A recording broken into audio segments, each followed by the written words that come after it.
joined on set to talk a bit more about this by Robert Parsons from our International Affairs Desk. So, Rob, this came as something of a surprise. There were obviously extensive backroom discussions going on leading up to this. Tell us a bit more about the circumstances. Yeah, I think nobody was expecting anything on this scale. I mean, we all knew that negotiations were going on for the release of Evan Gershkovich in particular, and one assumed for Paul Whelan as well, without actually knowing any of the details. But it's been clear for several months now that something was afoot.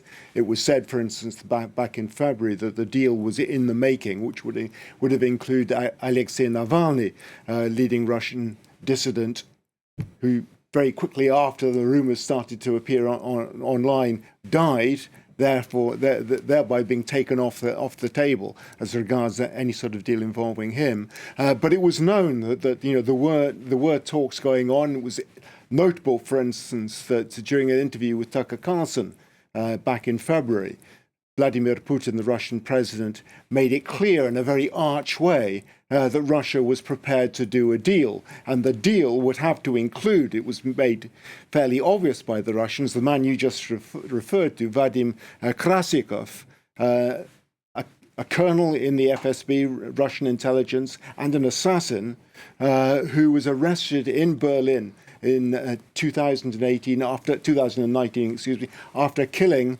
a Chechen fighter from the Second Chechen War in broad daylight, virtually caught in the act, sentenced to prison for life.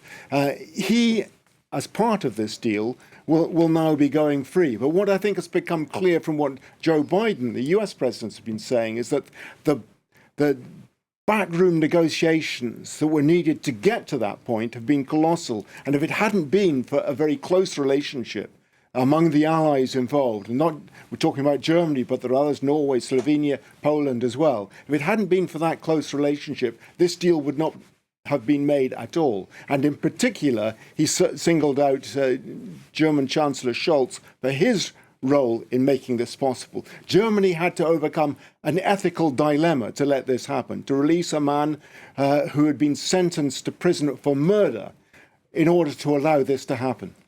Okay, tell us a bit more about who the US and the West have kind of received in exchange then. Yeah, I mean, as you pointed out at the beginning, this is an enormous exchange. Nothing like this since the days of the Cold War. Not since 1985, in fact, when 27 prisoners were exchanged.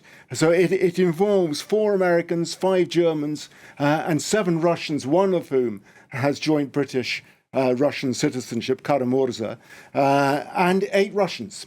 The 8 Russians, apart from Krasikov, are a mixture of sort of petty criminals, hackers, cyber criminals, and so on, small-scale spies, who the Russians presumably just added on as padding to the deal. But I think one of the things that strikes me as most interesting about the deal is that this is not just similar to the Cold War in terms of the numbers involved, but similar to the type of prisoners who are being released. Because of the 7 Russians who have been released from Russia are all political prisoners.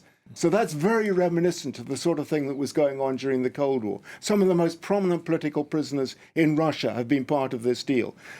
There are still many who are left there, but for the ones who have been released, obviously an enormous relief.